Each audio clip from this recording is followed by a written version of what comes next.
कहते हैं marginal productivity. एक एक्स्ट्रा यूनिट ऑफ लेबर से टोटल प्रोडक्शन में कितना चेंज आएगा। तो 10 से भी 100 यूनिट प्रोड्यूस हो रहा था और 11 से भी 100 यूनिट प्रोड्यूस हो रहा है। तो there is zero amount of extra production. तो इसी को हम कह रहे हैं कि मार्जिनल प्रोडक्टिविटी जो है जीरो होती है। और ऐसे एम्प्लॉयमेंट को हम कहते हैं डिसगाइज अनएम्प्लॉयमेंट, छुपी हुई बेरोजगारी। तो रूरल एरियाज में ऐसा दिखाई देता है कि सभी लोग रोजगार में लगे हैं, बट उनका प्रोडक्शन में कंट्रीब्यूशन जीरो होता है। तो ऐसे लोगों को अगर हम उस कार्य से हटा भी लें तो वहाँ के जो प्रोडक्शन लेवल है उस प्रोडक्शन लेवल में कोई अंतर नहीं आएगा। तो ये लेबर फोर्स को हम कहाँ यूज कर सकते हैं? इन लेबर फोर्स को हम लोग रूरल इंडस्ट्री या जो गांव में कोई काम कोई बिजनेस या इंडस्ट्री का से रिलेटेड कोई काम हो रहा है, अगर वहां पे इनको रोजगार मिल जाए तो इन लोगों को इसका इनकम मिलने लगेगी और जिससे जो रूरल इकोनॉमी का स्ट्रक्चर है वो बदलने लगेगा। तो abundance of labour is available in rural area. और जो कैरेक्टरिस्टिक्स एक और हम लोग रूरल एरिया में देखते हैं कि there is low levels of scientific knowledge and training. जितनी तेजी से साइंस एंड टेक्नोलॉजी और रिसर्च एंड डेवलपमेंट हो रहे हैं, आप देख रहे होंगे कि हर 6 महीने में कोई ना कोई एडवांस टेक्नोलॉजी हर फील्ड में आ जा रही है। और सबसे ज्यादा जो टेक्नोलॉजिकल चेंजेस हम लोगों को दिखाई दे रहा है वो टेलीकम्युनिकेशन रिलेटेड फील्ड में, जैसे इलेक्ट्रॉनिक डिवाइसेस जिसको हम लोग कहते हैं, जैसे मोबाइल फोन है या फिर हमारा लैपटॉप, डिजिटल से जुड़ा हुआ जो भी सेक्टर है, उसमें आप देख रहे होंगे कि हर 6 महीने में एक नई टेक्नोलॉजी आ जाती है। तो रूरल एरियाज में जो रूरल एरिया की जो कैरेक्टरिस्टिक्स है, वहाँ के लोगों का जो नॉलेज और जो उनको ट्रेनिंग है, वो ट्रेनिंग और नॉलेज बहुत ही एडवांस लेवल का नहीं है। That knowledge and scientific knowledge and training is at very low level. और जो लोग जो कुछ भी अगर जिनके पास नॉलेज या इस तरह की ट्रेनिंग जिनको मिल जाती है, वो रूरल एरिया की जगह पे वो अर्बन एरिया की तरफ माइग्रेट करते हैं या अर्बन एरियाज में एम्प्लॉयमेंट देखते हैं ताकि उन्हें ज्यादा इनकम प्राप्त हो सके। तो ये कैरेक्टरिस्टिक्स इन जनरल हमें दिखाई देती है रूरल एरिया में। और इसके अलावा भी अगर आप रूरल इकोनॉमी को थोड़ा एनालाइज करने की कोशिश करेंगे, रूरल एरिया को थोड़ा सा ऑब्जर्व करेंगे, तो आपको दिखाई देगा कि वेल कनेक्टेड रोड का भी प्रॉब्लम होता है। अभी तो इंडिया में ऐसा हो गया कि every village is connected with पक्का road, well maintain, there is a well maintain connectivity most of the villages in India. Also, electricity pole तो पहुंच गए हैं, इलेक्ट्रिसिटी पहुंच गई है गांव में, बट ये है कि उसकी क्वालिटी क्या है। क्वालिटी इन द सेंस क्या है कि कितने घंटे वहाँ बिजली उपलब्ध हो पाती है, कितने घंटे गांव में बिजली उपलब्ध हो पा रही है, वो महत्वपूर्ण है। तो इंफ्रास्ट्रक्चर रिलेटेड इश्यूज भी रूरल इकोनॉमी में दिखाई देते हैं। तो फिर उसके बाद हेल्थ रिलेटेड प्रॉब्लम है, एजुकेशन का भी प्रॉब्लम है, क्वालिटी एजुकेशन रूरल एरियाज में देखने को मतलब उसकी कमी दिखाई देती है। हेल्थ का तो आप पूरे देश में इस समय आप लोग देख रहे हैं कि क्या हाल हो गया है, और अगर आप प्रिकॉशन नहीं ले रहे हैं तो लाइफ अपने घरों में भी आपको आस पड़ोस में दिखाई दे रहा होगा कि कितनी प्रॉब्लम है। तो हेल्थ में भी हेल्थ का भी जो है जो होना चाहिए फैसिलिटी वो उसका लेवल बहुत अच्छा नहीं है। तो ये कुछ रूरल इकोनॉमी की कैरेक्टरिस्टिक्स इन जनरल है। तो अब इस कैरेक्टरिस्टिक को अगर हम ध्यान में रखते हुए आगे बढ़ें कि what should be the technology which we can adopt for rural industrialisation. तो किसी भी इंडस्ट्रियलाइजेशन के लिए जो सबसे महत्वपूर्ण है कि कैपिटल मतलब फंड चाहिए, हमें पैसा चाहिए इन्वेस्टमेंट के लिए। देन अगर हम कोई टेक्नोलॉजी बाहर से यूज कर रहे हैं तो फॉरेन करेंसी की जरूरत पड़ेगी। लेबर फोर्स हमारे पास बहुत ज्यादा अमाउंट में अवेलेबल है। हमारे पास जो नॉलेज है वो ट्रेडिशनल नॉलेज, वो मॉडर्न नॉलेज नहीं है। तो इनको ध्यान में रखते हुए अब हमें रूरल इंडस्ट्रियलाइजेशन से रिलेटेड टेक्नोलॉजी अडॉप्ट करनी चाहिए, या ऐसी टेक्नोलॉजी हमें ऐसे टेक्नोलॉजी की जरूरत है जिसमें ये सारी चीजों को हम यूटिलाइज कर पाए। तो आप देखें यहाँ पे हमने कुछ पॉइंट्स मेंशन किए हैं जिनसे हम एक आइडिया लगा सकते हैं कि रूरल एरिया के लिए एप्रोप्रिएट टेक्नोलॉजी किस प्रकार से होनी चाहिए इन जनरल। और किसी स्पेसिफिक एरिया में अगर वो डेवलप्ड एरिया है तो वहां पे हम इन पॉइंट से थोड़ा डिफरेंट अप्रोच लेकर के भी चल सकते हैं। सबसे पहले तो labour intensive means a technology in which we are using more labor force than capital। जो पैसे जो इन्वेस्टमेंट हम कर रहे हैं वो इन्वेस्टमेंट के लिए जो फंड की रिक्वायरमेंट है उसके कंपैरिजन में हमें लेबर ज्यादा हम यूज कर सकें। टेक्नोलॉजी इस तरीके की होनी चाहिए to respond to the prevailing large scale unemployment and underemployment. तो जो रूरल एरिया में जायज अनएम्प्लॉयमेंट की बात की, छिपी हुई बेरोजगारी, तो उसको ध्यान में रखते हुए या जो पूरे वर्ष जिनको काम नहीं मिल पाता है, कुछ ही समय के लिए काम मिल पाता है, उस पॉइंट को ध्यान में रखते हुए, और जो बहुत सारे लोग बेरोजगार भी होते हैं गांव में, जिनके पास कोई काम नहीं है या काम भी उनको मिल पाता है, वो सभी लोगों को ध्यान में रखते हुए हमें लेबर इंटेंसिव टेक्नोलॉजी यूज करनी चाहिए। दूसरा जो सबसे इम्पोर्टेंट पॉइंट है कि वो टेक्नोलॉजी सस्ती होनी चाहिए, क्योंकि हमारे पास इन्वेस्टमेंट के लिए फंड बहुत कम है, लिमिटेड है। So limited amount of fund is available to rural entrepreneurs so that they have to adopt cheap technology and it should be labor intensive technology। ऐसी टेक्नोलॉजी अडॉप्ट करनी चाहिए जिसमें हमें फॉरेन एक्सचेंज की बहुत ज्यादा जरूरत ना पड़े।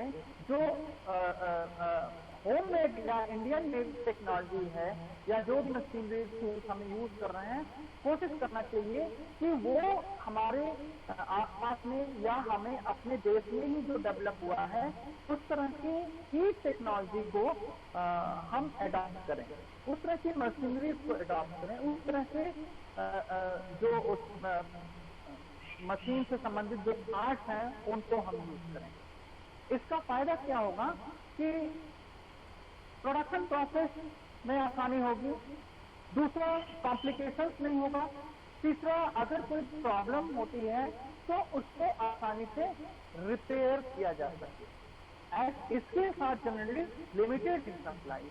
कई बार ऐसा होता है कि जब आप बाहर की कोई टेक्नोलॉजी अडॉप्ट करते हैं तो वहाँ कॉन्ट्रैक्ट अगर आप मशीनरीज रिपेयरमेंट के लिए नहीं करते हैं तो कोई फॉल्ट आने पर मशीन में उस कंट्री के लोगों के द्वारा या वहाँ की कंट्री एक्स्ट्रा चार्ज आपसे कर सकती है कि नहीं, हमें रिपेयरिंग के लिए आपको इतना पैसा अलग से देना होगा। अगर आपने कोई ऐसा कॉन्ट्रैक्ट नहीं किया है कि नहीं, अगर 5 ईयर्स तक कोई प्रॉब्लम होती है तो वो कंपनी या वो कंट्री की तरफ से जहाँ से टेक्नोलॉजी ली गई है उनकी रिस्पॉन्सिबिलिटी होगी उसको रिपेयर और मेंटेन करें। बट कई बार ऐसा हो सकता है कि आज मशीन चलते हुए आपकी मशीन में कोई प्रॉब्लम आ गई, अब आप उस कंट्री में कांटेक्ट करेंगे और वो इंजीनियर अपना भेजेगा तो उसमें कुछ समय लगेगा, उसकी वजह से आपका प्रोडक्शन प्रोसेस रुक जाएगा। तो बेटर है कि आप जो भी टेक्नोलॉजी, जो भी मशीनरीज यूज कर रहे हैं वो कंट्री मेड होनी चाहिए। दूसरा कि उसको आपके यहाँ जो स्किल अवेलेबल है, आपके पास जो लेबर फोर्स है, वो लोग उसको चला सकें और कोई प्रॉब्लम होने पर उसको मेंटेन, उसको रिपेयर भी आसानी से किया जा सके। Productive enough to raise income sufficiently for making progress towards poverty alleviation. Technology इस तरीके से होनी चाहिए कि जिसमें आप जो भी लोगों को आप रोजगार में लगा रहे हैं उनको सफिशिएंट इनकम मिल पाए, या वो टेक्नोलॉजी जिससे प्रोडक्शन लेवल इतना हो पाए कि पर्याप्त मात्रा में जो भी लोगों को आप नौकरी से रख रहे हैं, व्यवसाय में जोड़ रहे हैं, उनको इतनी इनकम मिले कि वो पावर्टी लाइन से ऊपर उठ सकें, या उस एरिया में जो पावर्टी रिलेटेड इश्यूज हैं वो सॉल्व हो सकें। User of as much local raw material, आपने कोई फैक्ट्री लगाई या कोई इंडस्ट्री, रूरल इंडस्ट्री किसी एरिया में लगाई गई, तो कोशिश ये होनी चाहिए कि वो इंडस्ट्री उस एरिया के रॉ मटेरियल्स का यूज करे। जैसे शुगर इंडस्ट्री होती है या राइस इंडस्ट्री, फ्लोर मिल, ऐसे एरिया में लगानी चाहिए जहाँ पे आसानी से हमें उस फैक्ट्री के लिए, उस इंडस्ट्री के लिए, हमें उस मिल के लिए हमें रॉ मटेरियल मिल जाएगा। Suited to their prevailing and potential demand condition, जो प्रोडक्ट बन के तैयार हो इंडस्ट्री से, रूरल इंडस्ट्री से, उसके लिए मार्केट, उस एरिया में मार्केट भी देखना होगा कि हम जो भी प्रोडक्ट बना रहे हैं उसका मार्केट कहाँ पे है, ताकि हम या तो ये पॉइंट होते चले या फिर ऐसी इंडस्ट्री को अडॉप्ट लगाया जाए जिसे प्रोडक्ट जो भी तैयार हो उसकी डिमांड आसपास के क्षेत्र में। तो पोटेंशियल डिमांड कंडीशन को एनालाइज करके उस एरिया में क्या वस्तु बिक सकती है, क्या वस्तु बनाई जानी चाहिए, क्या व्यवसाय किया जाना चाहिए, उसको ध्यान में रखते हुए टेक्नोलॉजी अडॉप्ट करनी चाहिए और इंडस्ट्री का डेवलपमेंट करना चाहिए। तो ये कुछ पॉइंट जिनको कि ध्यान में रखना चाहिए रूरल टेक्नोलॉजी अडॉप्ट करते समय। देयर में be a range of valuation among sectors, sectors में बहुत सारे आपको सेक्टर मिल सकते हैं जिसमें आप इंडस्ट्री लगाते हैं। जैसे agro processing, agro food processing unit, food processing unit जिसमें एग्रीकल्चरल फार्म से जो प्रोडक्शन होता है उसको आप प्रोसेस करके, के अंदर प्रोसेस करके, उसकी पैकेजिंग करके उसको आप मार्केट तक ले, एग्रो प्रोसेसिंग यूनिट हुआ। इसी तरीके से जैसे आपका कार्डबोर्ड यूनिट कोई जिसमें नारियल के जो जूट है उनसे जो प्रोडक्ट बनते हैं वो साउदर्न रीजन में या जो आपका केरला, तमिलनाडु का जो रीजन है उस रीजन में उससे संबंधित इंडस्ट्री को लगाया जाना चाहिए। जैसे आपका महाराष्ट्र या उत्तर प्रदेश का कुछ एरिया है तो शुगर फैक्ट्रीज, जहाँ जहाँ पे शुगर पर्याप्त मात्रा में होता है वहाँ हमें शुगर फैक्ट्री लगानी चाहिए और उसी से संबंधित टेक्नोलॉजी हमें अडॉप्ट करनी चाहिए। So there may be range of cases among sectors and activities as to what is an appropriate technology. वहाँ के रॉ मटेरियल्स की रिक्वायरमेंट, वहाँ अवेलेबल रिसोर्सेज को देखते हुए इंडस्ट्री को डेवलप करना और फिर उसमें क्या टेक्नोलॉजी हम अडॉप्ट कर सकते हैं उसको एनालाइज करके, प्रॉपरली एनालाइज करके तब हमें कोई भी टेक्नोलॉजी यूज करना चाहिए इंडस्ट्रियल डेवलपमेंट के लिए, रूरल इंडस्ट्रियल डेवलपमेंट के लिए। Low level to intermediate in general, but also relatively modern in certain cases. ये ऑब्जेक्टिव होना चाहिए कि हम जो भी टेक्नोलॉजी यूज करेंगे वो उसका टेक्नोलॉजी का लेवल जो है बहुत एडवांस नहीं होगा, डिपेंडिंग ऑन कि क्या सेक्टर में हम यूनिट लगाने जा रहे हैं और जरूरत पड़ने पर कुछ ऐसे यूनिट हो सकते हैं जिसमें हमें बहुत ही मॉडर्न टेक्नोलॉजी की जरूरत पड़ सकती है। डिजिटल रिक्वायरमेंट, डिजिटल जैसे कंप्यूटर या और जो दूसरे महत्वपूर्ण चीजें हैं उनकी जरूरत हो सकती है, तो उसको भी हमें अडॉप्ट करना चाहिए। बट ये डिपेंड करेगा कि हम हमारे उस एरिया का प्रॉपरली एनालाइज, उस एरिया को प्रॉपरली इवैल्यूएट करके एनालाइज करके टेक्नोलॉजी यूज करना चाहिए। Technology chosen on the basis of the characteristics enumerated above should help spread employment and income earning opportunities for the rural poor and hence help reduce poverty। तो poverty reduce करने में help करेगा, payment generate करेगा, income level बढ़ेगा, वहां के लोगों का ओवरऑल डेवलपमेंट। तो रूरल इंडस्ट्रियलाइजेशन केवल यूनिट लगा देना ही नहीं है, कोई एक फैक्ट्री लगा देना नहीं है, उसका इफेक्ट बहुत दूर तक जाता है। विशेषकर उस एरिया के डेवलपमेंट से इंडस्ट्रियलाइजेशन का इफेक्ट दिखाई देता है। वहां के लोगों को एम्प्लॉयमेंट मिलने से उनकी इनकम बढ़ने से पावर होगी और पावर्टी रिड्यूस होने से हेल्थ स्ट्रक्चर बढ़िया होगा, हेल्थ सिस्टम उनका हेल्थ बढ़िया होगा एंड एजुकेशन लेवल भी इंक्रीज करेगा। तो आप चाहे एजुकेशन लेवल बढ़ाइए, हेल्थ बढ़ाइए, हेल्थ पे इन्वेस्टमेंट करिए या दूसरी चीजों पे खर्च करिए, तब आप वहाँ के लोगों की इनकम बढ़ाएंगे, या फिर आप वहाँ एम्प्लॉयमेंट प्रोवाइड कर दीजिए जिससे कि इनकम बढ़ने से लोग स्वतः ही और चीज को पूरा कर लेगा। इसी तरीके से उस मार्केट डेवलप होगा, उस एरिया का इंफ्रास्ट्रक्चर डेवलपमेंट होगा, bank facilities, transportation facilities, road, electricity, सारी चीजें उस एरिया में डेवलप होंगी। तो हम ये इंडस्ट्रियलाइजेशन करते समय रूरल एरिया में ये चीज ध्यान में रखें कि जो अवेलेबल नॉलेज है, जो रिसोर्सेज अवेलेबल हैं, जो एम्प्लॉयमेंट जिस तरीके का अवेलेबल है, उसको ध्यान में रखते हुए टेक्नोलॉजी अडॉप्ट करें और जिसका उपयोग, जिसके कारण से वहां के लोगों को इनकम प्राप्त हो सके और इनकम मिलने से उनकी पावर्टी की स्थिति सुधार होगा, उनके जो वहां गरीबी या भुखमरी है या इनइक्वलिटी है वो दूर होगी। नेक्स्ट है इसमें विलेज इंडस्ट्री। केवल हम डिफाइन करेंगे कि विलेज इंडस्ट्री की डिफिनीशन क्या है। विलेज इंडस्ट्री को डिफाइन करते समय हमें पहले, जैसे हमने अभी रूरल इंडस्ट्रियलाइजेशन में रूरल इकोनॉमी को इवेल्युएट किया, वैसे ही विलेज इंडस्ट्री को डिफाइन करने से पहले कुछ एक पॉइंट हैं जिनको ध्यान में हमें रखना चाहिए कि विलेज इंडस्ट्री का एडवांटेज हम कह सकें, या विलेज इंडस्ट्री जिस भी गांव में है वहां इसका क्या फायदा है।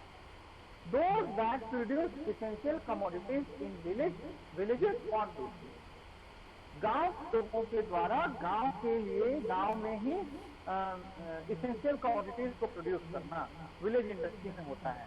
Using the local raw material and using simple process which are within the easy reaching of village.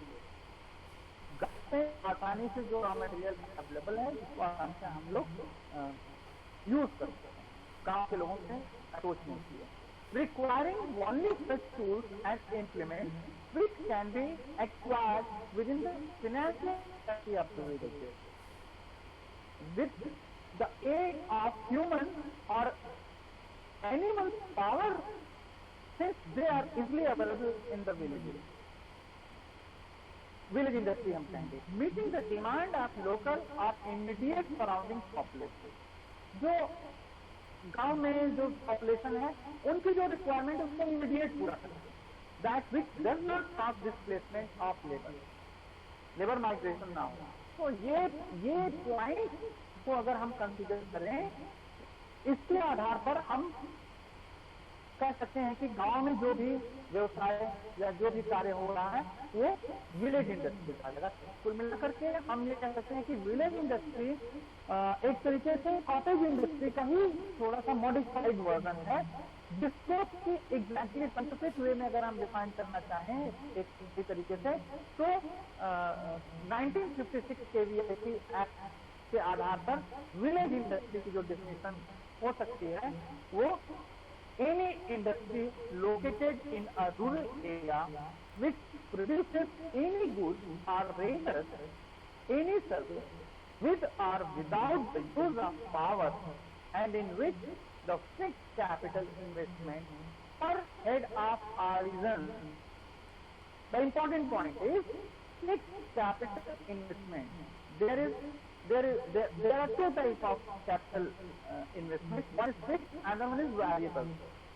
So fixed capital investment per head of artisans or workers does not exceed rupees 1 lakh or 150,000 in case of village industry located in a hilly area. So normal plain area में 1 lakh fixed capital investment per head of artisans or labor or workers, and in hilly area that is 1.5 lakh or 1,50,000 or such other sum as by notification in the official gazette be specified from time to time by the central government. तो ये definition दी गई और इसमें modification भी हो सकता है government के तरफ से, अगर कोई गवर्नमेंट उसमें कोई चेंज कर सकती है, but the basic is 1 lakh per artisan per head fixed capital investment 1 lakh, अगर 10 artisan वहाँ 10 लेबर लगे हैं तो 10 लाख फिक्स्ड कैपिटल इन्वेस्टमेंट होना चाहिए, and 50,000 in case of 1,50,000 in case of village industry located in a hilly area. तो ये definition village industry 6 भी ऐसे रिकॉर्ड। अभी मॉडर्न जो डिफिनेशन है इंडस्ट्री से रिलेटेड उसमें बहुत सारा चेंज हुआ है, उसको हम लोग अभी देखेंगे आगे। अगला टॉपिक हम वही डिस्कस करने जाते हैं।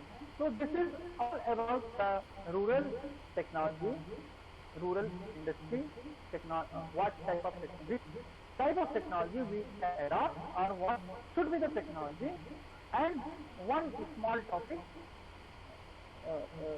related to the definition, only definition part, definition of village industry based on KVIC है। तो ये टॉपिक यहीं पे कंप्लीट है।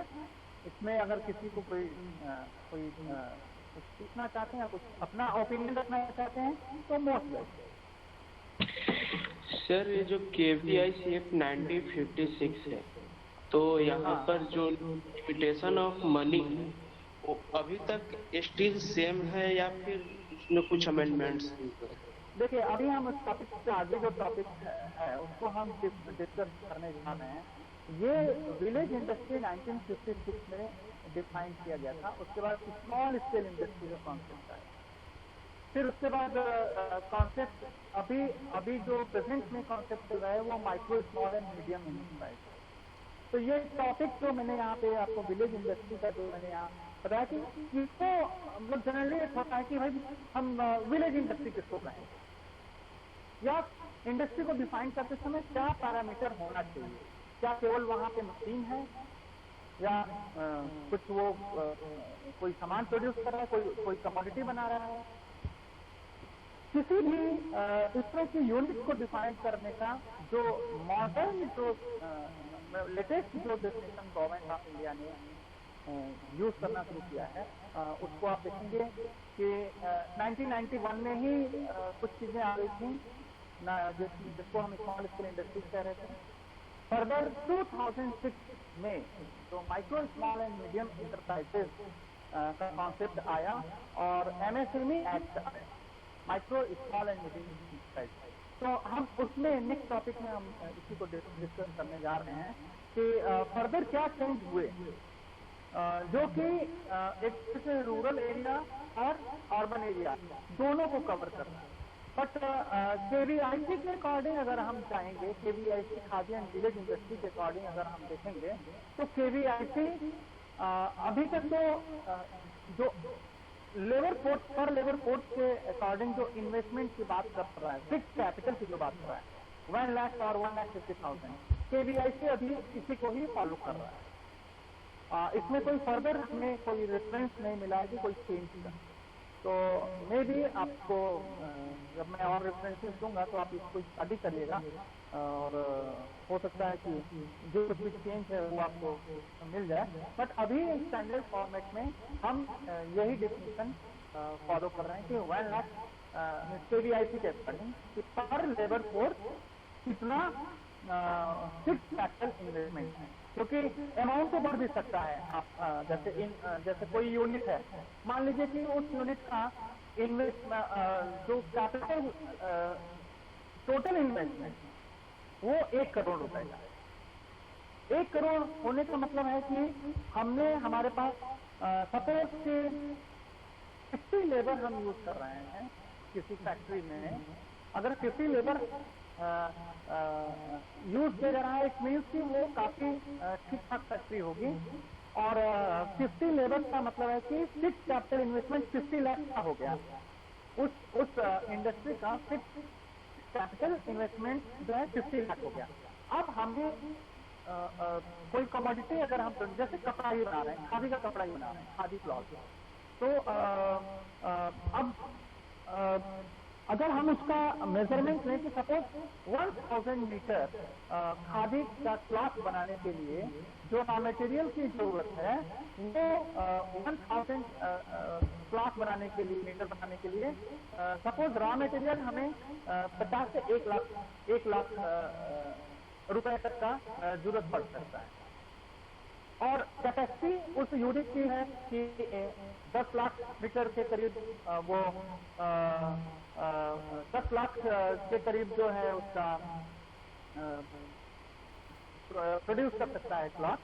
तो उसको हम लोग जो है उस हिसाब से जान करेंगे। तो इन्वेस्टमेंट अमाउंट, जो टोटल इन्वेस्टमेंट अमाउंट वो बहुत ज्यादा दिखाई देगा, मतलब 1 करोड़ से ज्यादा हो सकता है कि उसमें फंड की जरूरत पड़े, कैपिटल की जरूरत पड़े। तो उसके अकॉर्डिंग हम लोग एमएसएमई की डिफिनेशन में जाएंगे तो हमें क्लियर हो जाएगी नहीं ये माइक्रो है या मीडियम या स्मॉल इंटरप्राइज।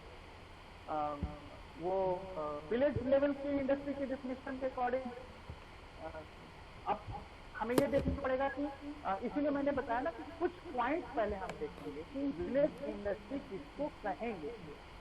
जो गांव में है, गांव की जरूरत के हिसाब से है, गांव में उपलब्ध रॉ मटेरियल के हिसाब से है और गांव के लोगों की जरूरत को पूरी करता है। तो उस हिसाब से जो KVIC की डेफिनेशन है वो कुछ ठीक दिखाई देती है कि 1 लाख और 1.5 लाख तक का हम कोई भी यूनिट विलेज में अगर लगा रहे हैं, दैट इज विलेज। ठीक है। अभी जैसे किसी ने पूछा कि ब्रिक इंडस्ट्री किसमें आएगा, तो अब राणा प्रताप ने आपको दिया अर्बन है, आजकल तो गांव में भी ब्रिक इंडस्ट्री आपको दिखाई मोस्टली तो गांव में ही रहता है। हाँ, जो आपका शहर एरिया से थोड़ा दूर का एरिया होता है तो मोस्टली जो है रूरल एरिया में भी उसकी जरूरत है और अर्बन एरिया में भी जरूरत है। तो वो आप सीधे सीधे दिखाई दे रहा है कि रूरल लोकेशन पे जा रहा है तो हम उसको रूरल इंडस्ट्री है। तो ऐसा मतलब कई बार ऐसा भी हो सकता है कि देखिए ये इतना आसान नहीं कि जितना आप देख लीजिए फैक्ट्री लगी है तो ये रूरल इंडस्ट्री है या अर्बन इंडस्ट्री है। ये बहुत ही कॉम्प्लिकेटेड है। आप इसको जितना ही इसको एनालाइज करेंगे आपको लगेगा कि नहीं अरे ये तो इसको तो प्रॉपरली इसको हमें देखना पड़ेगा। तो इसलिए कुणाल अभी आवाज ठीक आ रही है क्या? हमें तो बाद में आपका व्हाट्सएप दिखा। Yes sir. मे भी नेटवर्क का इशू होता है, इस वजह से आवाज आप कई बार प्रॉब्लम होती है। तो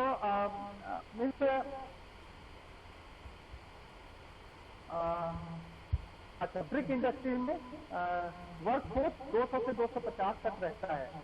हो सकता है सीजनल वर्क है, हमेशा काम नहीं मिलता है। दूसरी चीज की जो उनको पेमेंट मिलता है वो पेमेंट भी आप उसमें देख सकते हैं। प्लस कई बार, हालांकि अभी तो ऐसा नहीं है, अभी तो लाइसेंस तो लेना ही पड़ेगा, काफी स्ट्रिक्ट गवर्नमेंट का रूल हो गया है कि आप ऐसे ही कोई काम नहीं शुरू कर सकते हैं, तो सर लाइसेंस इसमें लेना ही पड़ेगा लाइसेंस आपको। सिस्टम बहुत है सर, माइनिंग डिपार्टमेंट का, पॉल्यूशन डिपार्टमेंट का, बहुत सारा चीज। हाँ, तो उस हिसाब से तो आपको लाइसेंस लेना ही पड़ेगा, बट आप उसमें लेबर फोर्स को जो पेमेंट कर रहे हैं वो कितना करते हैं वो भी डिपेंड करता है, और फिर उनको फैसिलिटीज क्या रहती है। जैसे अगर हम इंडस्ट्री की बात करें, अगर देखिए यहाँ पे एकदम क्लियर कट आपको मैं बताऊँ, इंडस्ट्री का लाइसेंस अगर किसी को मिलना है तो they have to follow government rule and regulation. Labour force का एम्प्लॉयमेंट देना है उनको, तो उनको सैलरी, उनको उनका पीपीएफ, उनका जो भी गवर्नमेंट का लीव रूल्स है, जो भी सैलरी से रिलेटेड रूल्स है, वो सारे रूल्स को फॉलो करना होगा। इससे बचने के लिए इंडस्ट्रीज तो अपने यहाँ कुछ लिमिटेड लोगों को दिखा देते हैं, बाकी का काम वो कॉन्ट्रैक्ट पे कराते हैं। जैसे बड़े शहरों में भी हमने देखा है कि जो इंडस्ट्रियल एरिया है वहाँ एक कॉन्ट्रैक्टर होता है लेबर फोर्स का, क्योंकि बहुत से काम ऐसे हैं कि जिसमें कोई टेक्नोलॉजी की रिक्वायरमेंट नहीं है, केवल सामान इधर उधर करना है या सामान को कहीं ना कहीं नहीं, उसमें बहुत स्किल की जरूरत नहीं है, तो कॉन्ट्रैक्टर होता है लेबर कॉन्ट्रैक्टर। लेबर कॉन्ट्रैक्टर से टाई अप होता है कि हमको ये काम करवाना है, इसके बदले में हम आपको ये फिक्स अमाउंट देंगे। अब लेबर कॉन्ट्रैक्टर गाँव से दूर दराज के एरिया से लोगों को पकड़ के लाता है कि भाई चलो हम लोग को शहर में काम दे रहे हैं, और उनको वो काम में लगा देता है। 500 रुपए कंपनी से उसे मिलता है, तो वो 300 या 250 या 400 ऐसे मजदूरी देता है, बाकी का कुछ अपना प्रॉफिट रखता है। तो इस तरीके का बहुत सारा जो है हमें इंडस्ट्री में दिखाई देता है, फैक्ट्रीज में दिखाई देता है। तो यहाँ जो मतलब मेरा पॉइंट है कि बहुत सारा आपको जहाँ पे ऐसा लगेगा कि अरे ये बहुत बढ़िया इंडस्ट्री और ये है, लेकिन अंदर में आप जब जाके उसको स्टडी करेंगे तो आपको लगेगा कि अरे ये इंडस्ट्री तो ठीक है, प्रोडक्ट प्रोड्यूस कर रहा है, लेकिन यहाँ लेबर की हालत तो बहुत खराब है। लेबर से 10 घंटे की जगह पे 12 घंटे काम लिया जाता है, 14 घंटे काम लिया जाता है। तो अब अगर यहाँ पे आप यही देखने को लगता है कि भाई या तो गवर्नमेंट सिस्टम कायदे से काम नहीं कर रहा है, जो सरकारी विभाग के ऑफिसर्स हैं जिनको जाके ये सारी चीजों को देखना चाहिए, वो पैसे लेकर के या किसी कारण से वो नहीं जाते हैं, देखते हैं, नहीं करते हैं। तो ये प्रॉब्लम है हमारे यहाँ सिस्टम में, जबकि बाहर के देशों में ये सारी चीजें बहुत ही स्ट्रिक्ट होती हैं और वहाँ सारी चीजों को फॉलो किया जाता है। आप देखेंगे कि उन देशों में जो इंडस्ट्रियल एनवायरनमेंट है वो काफी बढ़िया है। दूसरी जो जो फॉर्मल सेक्टर जिसमें रूल्स एंड रेगुलेशन फॉलो हो रहे हैं, वो इकोनॉमी बहुत ज्यादा है, मतलब 50%, 60%, 70%, 80%। इंडिया के केस में क्या है कि आप इनफॉर्मल सेक्टर जहाँ कोई नियम कानून नहीं है, अपना मन किया, हमने काम शुरू कर दिया, फैक्ट्री लगा दिया, अपना कोई काम शुरू ऐसे कर दिया। ये पोर्शन, ये जो है इनफॉर्मल सेक्टर का परसेंटेज इंडिया में बहुत ज्यादा है, 80-90% अगर आप देखेंगे तो आपको दिखाई देगा। तो सेकेंडरी डेटा जो अगर आप एनएसएसओ का डेटा देखें, सब शेयर देखने के वो गूगल पे एक सिंपल सा सर्च करें इनफॉर्मल सेक्टर कंट्रीब्यूशन, तो आपको पता चल जाएगा कि इंडिया में क्या फॉर्मल सेक्टर और इनफॉर्मल सेक्टर का परसेंटेज है। तो इनफॉर्मल सेक्टर जहाँ पे कोई नियम कानून नहीं है, कोई रूल्स नहीं फॉलो हो रहे हैं, कोई सरकारी जो भी गवर्नमेंट ने नॉर्म्स बनाए हैं वो चीजें नहीं फॉलो हो रही हैं, तो वो इनफॉर्मल सेक्टर। तो यहाँ इनफॉर्मल फॉर्मल सेक्टर भी अलग डेफिनेशन, वो भी डिबेट का इशू है कि क्या होना चाहिए क्या नहीं होना चाहिए।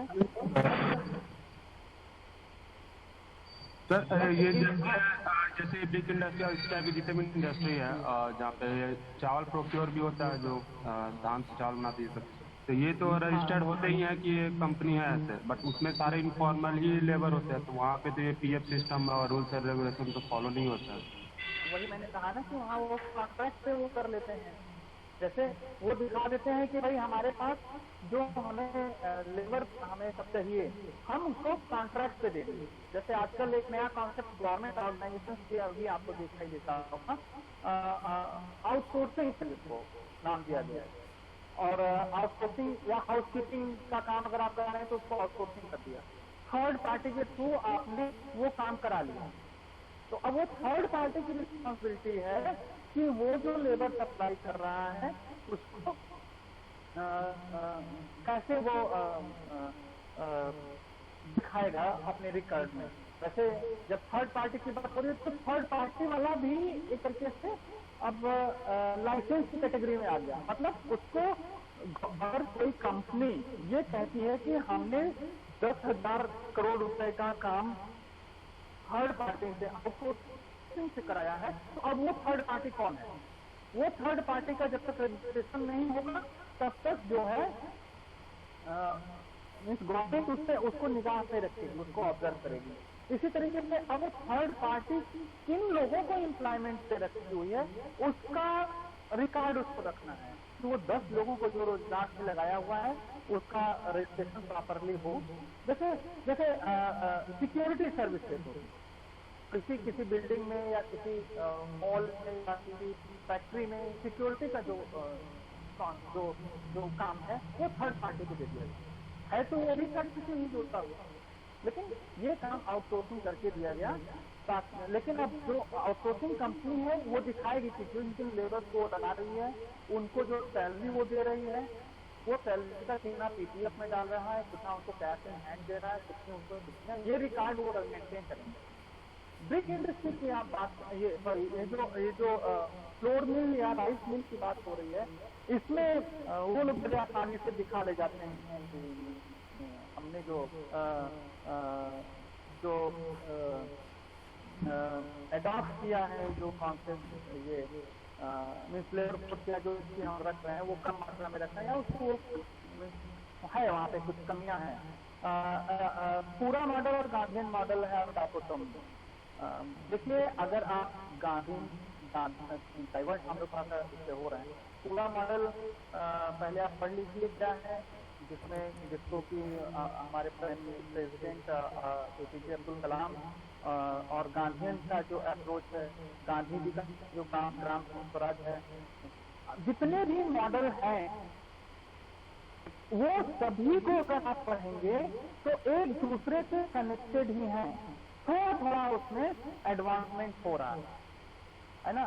तो ऐसा कुछ ये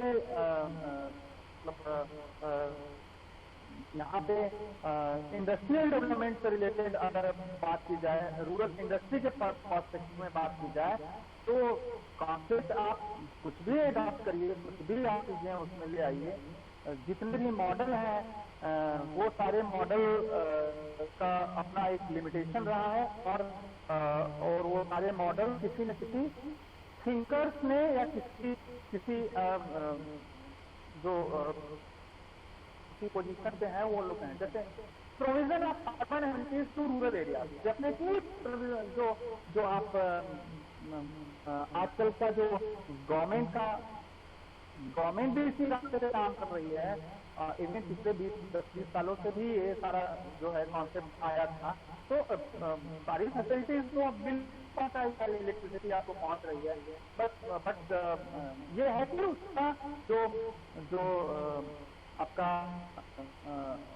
रेट पेस है, मतलब जिस रफ्तार होना चाहिए वो रफ्तार थोड़ी स्लो है। तो एक तरीके से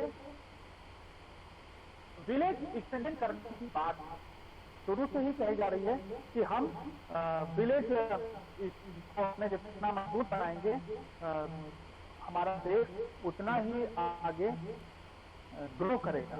तो मॉडल आप अलग अलग कोई भी मॉडल लगाइए, पूरा मॉडल से भी आप अल्टीमेटली यही कर रहे हैं कि हम उस एरिया का डेवलपमेंट करें, लेकिन ये सक्सेस कितना हो पाया ये जो है ये विषय है। और गवर्नमेंट चेंज होने पर गवर्नमेंट चेंज होने पर पुरानी प्रोग्राम पुरानी पॉलिसीज तो बदल जाती है। अभी श्यामा श्यामा प्रसाद मुखर्जी का कॉन्सेप्ट दिया जा रहा है, तो ये भी एक नया कॉन्सेप्ट आ गया प्रेजेंट गवर्नमेंट के रिव्यू में। तो इस हिसाब से मतलब हम किसी एक मॉडल को लेकर के या किसी एक अप्रोच को लेकर के हम आज के हिसाब से समय के हिसाब से नहीं कर सकते, क्योंकि समय भी बहुत तेजी से चल रहा है, बदल रहा है। तो उसको ध्यान में रखते हुए गवर्नमेंट को पॉलिसीज और प्रोग्राम्स में तो चेंज करना पड़ता ही है। तो ये है कुछ पॉइंट जो कि राणा प्रताप आप कुछ पे कमेंट करना चाहें तो। सर एक्चुअली मैं ये पूछना चाह रहा था, विच मॉडल इज बेटर, पूरा मॉडल और गांधीयन मॉडल इन करंट सिनेरियो? ऐसा है कि देखिए एक चीज हम बताएं आपको कि क्या बेटर है, क्या है ये, मतलब जिस नंबर का हम चश्मा पहनेंगे उस नंबर के हिसाब से होता है। जो गांधीवादी विचारधारा के लोग हैं वो कहें कि नो ये मॉडल इज गुड, और जो ऑब्वियसली जो एपीजे अब्दुल कलाम से इम्प्रेस होंगे वो कहेंगे no no no Gandhian model तो 70 साल पहले का दिया गया था और आज तक हम उसको क्या देख पाए, और पूरा मॉडल है। तो ये समय के हिसाब से चीजें बदल रही हैं, और हमको अगर ये एक अलग रिसर्च का विषय है कि कौन सा मॉडल बेटर हो सकता है। हम कोई भी मॉडल को गलत नहीं कह रहे हैं, हर मॉडल का अपना अपना महत्व है और उस समय परिस्थिति काल के हिसाब से वो मॉडल दिया गया। आज के हिसाब से क्या होना चाहिए वो जरूरी है। आज टेक्नोलॉजी बहुत तेजी से बदल गई है। अब आपका कहना लेकर के कपड़ा, खादी का कपड़ा बनाएंगे तो आज कितने लोग खादी का कपड़ा पहनने वाले हैं। तो फैक्ट्री किस तरीके की होनी चाहिए, ऐसी फैक्ट्री जिसको कि हम लगा करके ज्यादा से ज्यादा एक्सपोर्ट कर सकें फॉरेन करें, क्योंकि इस समय तो ग्रोथ जीडीपी ग्रोथ की बात होती है। तो कैसे हम रॉ मटेरियल यूज करें, तो डेफिनेटली मॉडल समय के हिसाब से बदल रहा है। गांधी जी का मॉडल सक्सेस नहीं हो पाया, इसलिए एपीजे अब्दुल कलाम का पूरा मॉडल आया, ऐसे ही श्यामा प्रसाद मुखर्जी जी का मॉडल आया। ये कोई इशू नहीं है कि कौन सा अडॉप्ट करना है, क्या अडॉप्ट करना है। हर मॉडल की अपनी खूबी है, हर मॉडल में एक लिमिटेशन है। इन जनरल जो होना चाहिए कि क्या क्या बेसिक एमिनिटीज आज के समय में रिक्वायर्ड है सर्वाइवल के लिए, सबको इनकम, प्रॉपर इनकम हो, फूड, शेल्टर, हेल्थ, मतलब आज के समय में तो ऐसा होना चाहिए कि हर गांव में वेंटिलेटर होना चाहिए, हर गांव में आईसीयू होना चाहिए, या हर 5 गांव के आगे एक आईसीयू या हेल्थ सेंटर होना चाहिए, ये प्रॉपर मेडिकल फैसिलिटी होनी चाहिए, ऑक्सीजन प्लांट होना चाहिए। तो अब रिक्वायरमेंट बदल गई है और उसके हिसाब से हमें समय को देखते हुए और जो इन्वायरमेंट है, इन्वायरमेंट मतलब केवल नेचुरल इन्वायरमेंट नहीं, environment means business related environment, जो सोशल इन्वायरमेंट है, ओवरऑल इन्वायरमेंट, वो सबके हिसाब से हमको अभी सब चेंज करना पड़ेगा।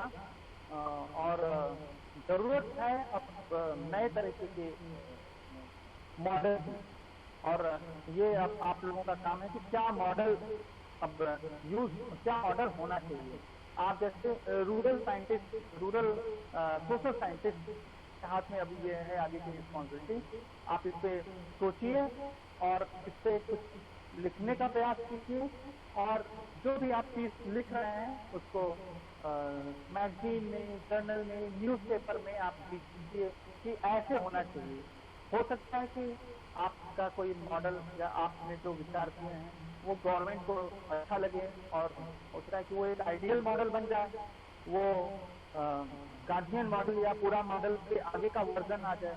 तो ये आप लोगों की रिस्पॉन्सिबिलिटी है, और क्या होना चाहिए इसको हमेशा सोचते रहना होगा कि हम अब किस तरीके के विकास की बात करें, किस तरीके के डेवलपमेंट की बात करें।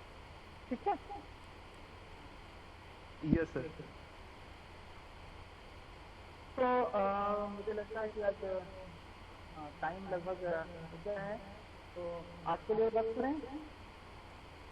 जैसा ऑलरेडी 3 क्लास हो 3 क्लास हो चुकी है, हाँ तो ठीक है। किसी किसी क्लास हुई है आज? अनुपम सर, सुशील सर, लोकपाल सर और आपकी। अच्छा तो ठीक है, मैं थोड़ा सा अटेंडेंस का ये